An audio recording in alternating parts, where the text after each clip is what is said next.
अवधूत चिंतन श्री गुरुदेव दत्त श्री स्वामी समर्थ. नमस्कार, मी पूजा. आपल्या चॅनलवर तुम्हा सर्वांचं पुन्हा एकदा खूप खूप मनापासून स्वागत करते.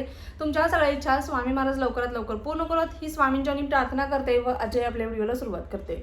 संकष्टी चतुर्थी 3 जूनला आलेली आहे. संकष्टी चतुर्थी आणि या संकष्टीला विशेष असं महत्त्व प्राप्त झालेलं आहे. आता का बघा, 3 वर्षातून एकदा अधिक मास येतो तुम्हाला सगळ्यांना माहिती आहे. आणि या अधिक मासामध्ये येणारी ही संकष्टी चतुर्थी, या संकष्टी चतुर्थीला विभुवन संकष्टी चतुर्थी असं देखील म्हटलं जातं. कारण या संकष्टी चतुर्थीला अधिक असं महत्त्व प्राप्त झालेलं आहे. या दिवशी केलेली सेवा, केलेले व्रत आपल्याला फळ 100% देते, म्हणजे देतेच. त्यामुळे ज्यांनी आजपर्यंत, जसं की मी तुम्हाला सांगितलं, गणपतीची सेवा, मंगळवारची सेवा किंवा संकटमोचन सेवा, अंगारक योगावर किंवा कोणत्याही चतुर्थीच्या योगावर ते केली जाणारी सेवा आपल्याला करायची आहे. आणि आजपर्यंत तुम्ही केली, कोणाला अनुभव आले, कोणाला अनुभव नाहीत आले, तर निराश नाही होऊन जायचं. किंवा तुम्हाला नव्याने सुरुवात करायची आहे किंवा तुम्ही पहिल्यांदाच ही सेवा करणार असाल तर या सेवेला तुम्ही 3 तारखेपासून सुरुवात करू शकता. विभुवन संकष्टी चतुर्थी, अधिक मासामधील कृष्ण पक्षामध्ये येणाऱ्या संकष्टीला विभुवन संकष्टी चतुर्थी असं देखील म्हटलं जातं. त्यामुळे या संकष्टी चतुर्थीला आपल्याला या सेवेला सुरुवात करायची आहे. ही सेवा 120 दिवसांची असणार आहे, एवढं लक्षात घ्या. त्यामुळे तुम्हाला या सेवेमध्ये जे काही नियम असतील, अटी असतील, ते सगळं पाळायचं आहे आणि तुम्हाला ही सेवा करायची आहे. नियम काही जास्त मोठे नाही आहेत. याच्यामध्ये आता नियमांचंच दडपण भरपूर जणांनी येतात. सगळ्यात अगोदर मी तुम्हाला सांगेल, संकष्टी चतुर्थी हे व्रत करायचं असेल तर तुम्ही आवर्जून करा. पण ज्यांना संकष्टी चंद्रोदय होण्यापर्यंत तुमचे जर तुम्ही थांबू शकत असाल तर संकष्टी करत जा. कारण काय होतं माहिती आहे का, आपण बाकीचे जे उपवास करतो ते दिवस मावळले की आपण उपवास सोडत असतो. पण संकष्टी चतुर्थी असं व्रत आहे, हे व्रत आपल्याला चंद्रोदयाच्या वेळीच सोडायचं असतं. चंद्राचं पूजन करून, आरती वगैरे करून, नंतर नैवेद्य वगैरे दाखवून मगच आपण हे उपवास सोडू शकतो. तर 3 तारखेला संकष्टी चतुर्थी आहे. चंद्रोदय 9:51 आहे, म्हणजे जवळजवळ 10 वाजतात. आता वातावरण तुम्हाला माहिती आहे कसं आहे, ऊन आहे, आभाळ येतं मध्येच, कधी कधी चंद्र दिसत नाही, तर थोडा वेळ तुम्हाला वाट बघायची आहे. कधी कधी अर्धा-पाऊण तास आपल्याला वाट पाहावी लागते आणि नंतर आपण जर चंद्र दिसला तर ठीक, नाही तर नंतर उपवास सोडू शकतो. पण शक्यतो चंद्राचं दर्शन घेऊन उपवास सोडायचा आहे. सिटीमध्ये शक्यतो आता उंच उंच बिल्डिंग आहेत, त्यामुळे कधी कधी आपल्याला चंद्राचं दर्शन घडतच नाही. खूप वेळाने चंद्राचं दर्शन घडतं, हे तुम्हाला देखील माहिती आहे. पण चंद्रोदय झाल्यानंतर थोडा वेळ वाट बघायची, नंतर तुम्ही आरती वगैरे करायची आणि तुम्हाला उपवास सोडायचा आहे. अशा पद्धतीने उपवास करायचा आहे, बरोबर. ज्यांची दरवेळेस संकष्टी चतुर्थी असते त्यांना माहिती आहे.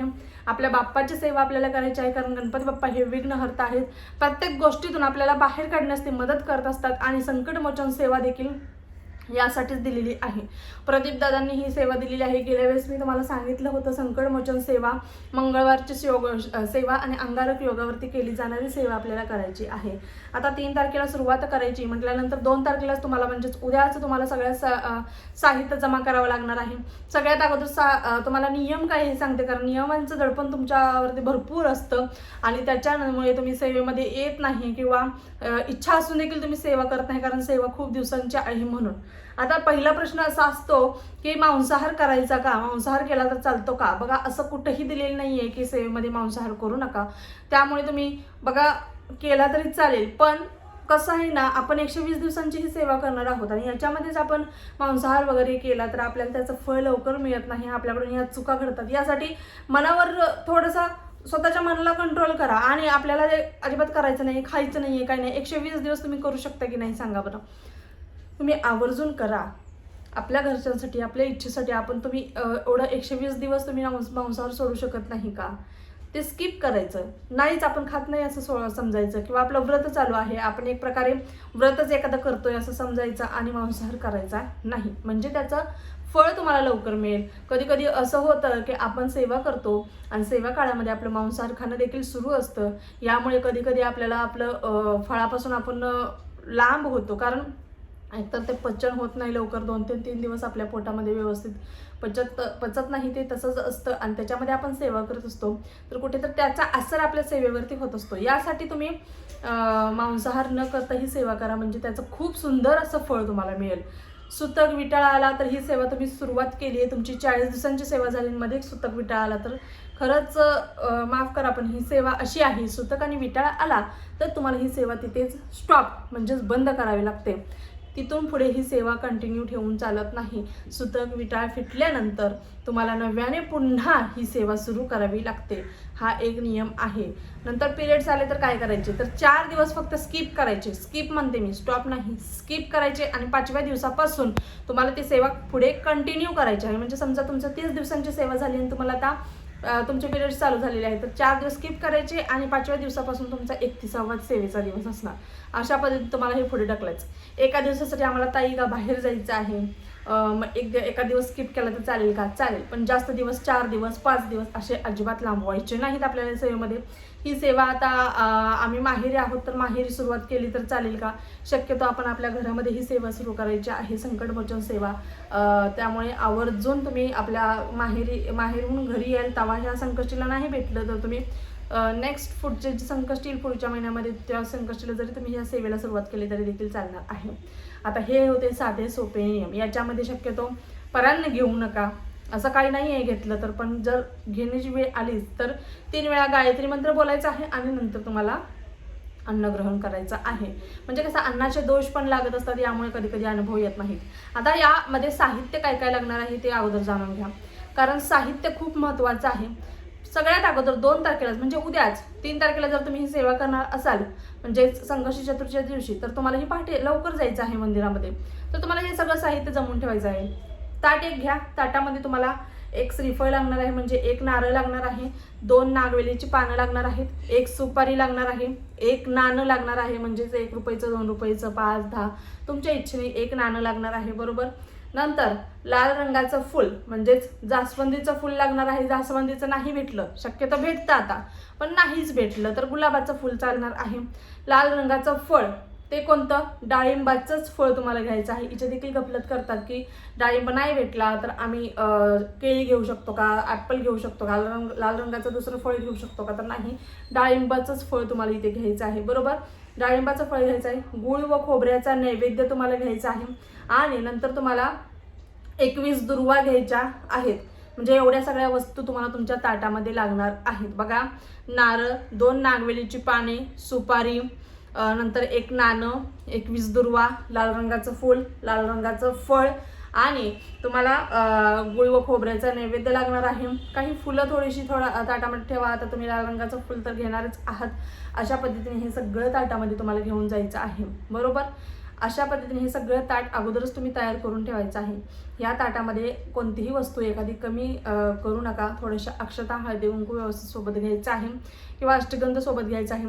प्रत्येकाच्या जवळपास गणपती बाप्पाचं मंदिर असणार आहे.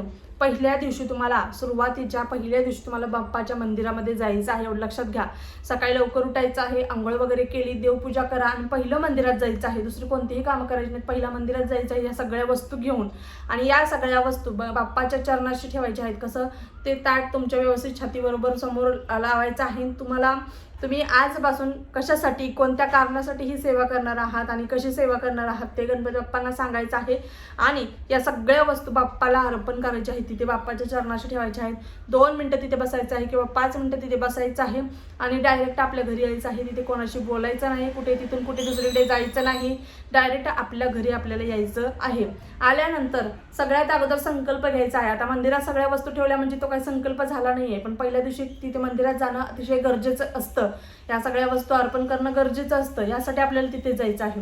नंतर तुम्हाला घरी आल्यानंतर तुम्हाला डायरेक्ट पहिला संकल्प घ्यायचा आहे. संकल्प घेताना तुमचं नाव, तुमचं गोत्र बोलायचं. संकल्प सगळ्यांना घ्यायला येतो. तुमच्या हातामध्ये अक्षता, थोडंसं पाणी, हळदी कुंकू, 1 फूल घ्यायचं आहे. तुमचं नाव, तुमचं गोत्र बोलायचं आहे. गोत्र माहीत नसेल तर काश्यप गोत्र बोलायचं आहे. आणि तुम्ही कोणत्या कारणासाठी ही सेवा करत आहात, 120 दिवसांची ही सेवा करत आहात, याच्यामध्ये अखंड हा शब्द वापरू नका. मी 120 दिवसांची सेवा आजपासून करेन आणि असं सांगायचं आहे की यथाशक्ती मी 120 दिवसांची ही सेवा कंटिन्यू करणार आहे. आणि तुमच्या ज्या काही अडचणी असतील, जी काही इच्छा असेल ती अडचणी किंवा एखादी इच्छा असेल ती बाप्पाला सांगायची आहे आणि यातून मार्ग निघू दे, ही इच्छा माझी पूर्ण होऊ दे किंवा या संकटातून बाहेर पडण्याचा मार्ग मला मिळू दे, अशी बाप्पांना विनंती करायची आहे आणि ही सेवा निर्विघ्नपणे पार पडून घ्या. घ्या अशी बाप्पांना विनंती करायची आहे आणि तामणामध्ये पळीने पाणी खाली सोडायचं आहे. हा झाला संकल्प. संकल्प केला म्हणजे आपण त्या सेवेमध्ये बांधलो जातो. आपल्याला ती सेवा कंप्लीट करावीच लागते, यासाठी आपल्याला तो संकल्प करायचा असतो. आता हा संकल्प केल्यानंतर आता सेवा काय करायची? सेवा जास्त नाहीये. तुम्ही रोज गणपती स्तोत्र युट्यूबला ऐकत जा. गणपती स्तोत्र तुम्हाला माहिती आहे, गणपती स्तोत्र किंवा अथर्वशीर्ष तुम्ही रोज युट्यूबला लावायचं, रोज श्रवण करायचं, म्हणजे एक्स्ट्रा सेवा तुमची घडते. कारण बघा सेवा एकच आहे, मी तुम्हाला सांगणार आहे, पण मी एक्स्ट्रा सांगते म्हणजे ते श्रवण करण्यासाठी तुम्हाला सांगते. म्हणजे तुमच्या त्या कानावरती देखील पडेल आणि तुमचं त्याच्यामध्ये मन देखील लागेल आणि तुम्ही त्या सेवेत आहात हे देखील तुम्हाला जाणवत राहील. आपल्याला फक्त एकच मंत्र आहे, तो जप करायचा आहे आणि जप हा 121 वेळा बोलायचा आहे. बघा ही सेवा 120 दिवसांची असणार आहे आणि मंत्र हा 121 वेळा बोलायचा आहे. आता तो मंत्र कोणता? मंगलमूर्ते विघ्नहरा दुरितनाशना कृपा करा. आता ही ते सगळ्यांनी हायलाइट करायचं आहे. मंगलमूर्ते, मी मूर्ती म्हणत नाही, मी म्हणते मंगलमूर्ते विघ्नहरा दुरितनाशना कृपा करा. हा मंत्र इतका साधा सोपा आहे. हा मंत्र फक्त तुम्हाला आपल्या देवघरासमोर आपल्या बाप्पासमोर बसायचा आहे. बाप्पांना रोज एक फूल दुर्वा अर्पण करायचे आहेत. खडी साखरेचा जरी नैवेद्य दाखवला तरी देखील चालणार आहे. दूध साखरेचा जरी नैवेद्य बाप्पांना दाखवला तरी देखील चालणार आहे. आणि धूप दीप अगरबत्ती लावायची, आपल्या देवघरासमोर बसायचं आणि ही सेवा तुम्हाला 121 वेळा हा मंत्र तुम्हाला बोलायचा आहे. आता एका माळेमध्ये ताई 108 मणी असतात, तर वरचे काय करायचं? वरती 13 बोटं तुम्ही मोजू शकता. म्हणजे 108 एका माळेमध्ये एक माळ कंप्लीट करायची म्हणजे 108 वेळा होतं आणि नंतर वरती 13 बोटे मोजायची म्हणजे तुमचे 121 वेळा होता. माळ नाहीये तर तुम्ही शेंगदाणे बिया अशा पद्धतीने एका वाटीमध्ये 121 घेऊन ठेवा आणि जसा मंत्र होईल तसं तुम्ही या वाटीतून दुसऱ्या मोकळ्या वाटीमध्ये ते ट्रान्सफर करू शकता. म्हणजे तुमचं मन देखील लागेल, तुम्हाला तुमचं जमलिंग देखील होणार नाही की माझं किती सेवा झाली, माझे किती काउंट झाले. अशा पद्धतीने तुम्ही काउंट करू शकता. अशा पद्धतीने हा मंत्र फक्त एकच मंत्र आहे तो बोलायचा आणि त्याच्यामध्ये ॲड केले ते म्हणजे गणपती स्तोत्र किंवा अथर्वशीर्ष, गणपती अथर्वशीर्ष तुम्हाला रोज पठण करायचं आहे. पहिल्या दिवशी बाप्पाच्या मूर्तीवरती आवर्जून तुम्हाला अभिषेक घालायचा आहे. रोज जरी अभिषेक केल्यानंतर जर सेवा केली तर अतिशय सुंदर असं पुण्य त्याचं फळ लाभणार आहे. आता भरपूर लोकांचा असा मेसेज येतो की आम्हाला याचं फळ मिळालं नाही आणि भरपूर लोकांचा असा देखील मेसेज येतो खूप सुंदर अनुभव आला याच्यातून. ज्यांना अनुभव येतो त्याचे कर्म प्रारब्ध चांगले असतात. कुठेतरी त्यांना सेवेचा बँक बॅलन्स त्यांनी खूप चांगला वाढवलेला असतो, त्यामधून त्यांना लगेच अनुभव येत असतो.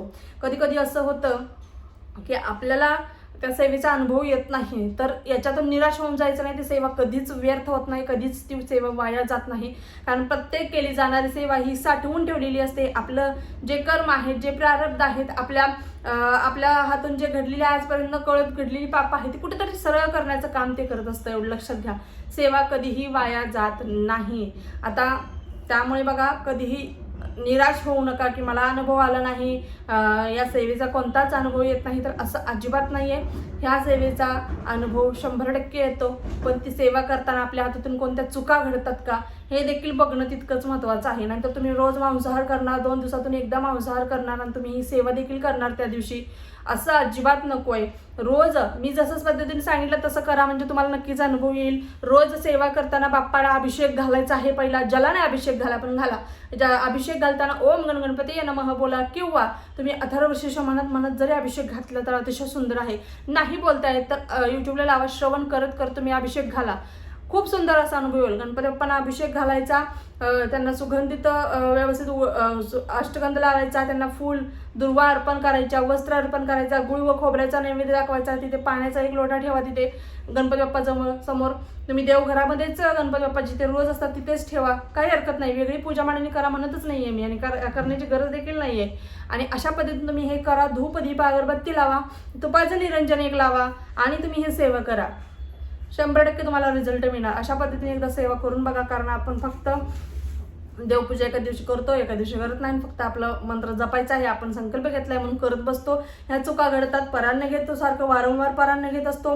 बाहेरून आल्यानंतर शुद्ध होत नाही, आपण पवित्र होत नाही आणि आपण दिवसभर सेवा केलेली नसते आणि संध्याकाळी आल्यानंतर फक्त हातपाय धुतो आणि आपण सेवेला बसतो. असं न करता जर तुम्ही आंघोळ करून जर सेवा केली अजून चांगला रिझल्ट तुम्हाला मिळणार आहे.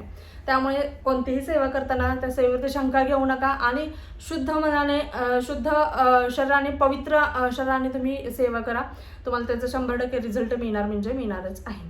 अजून देखील तुमच्या काही शंका असतील तर नक्कीच कमेंट बॉक्समध्ये कमेंट करा. आपल्या चॅनल प्रत्येकाच्या शंकेचे निरसन नक्कीच केले जाते. व्हिडिओ आवडला असल्यास व्हिडिओला लाईक करा, शेअर करा, सबस्क्राईब करा. पुन्हा एकदा भेटू अशाच एका नवीन व्हिडिओसोबत. तोपर्यंत झालेली सेवा स्वामींच्या निरजू करते. श्री स्वामी समर्थ. धन्यवाद.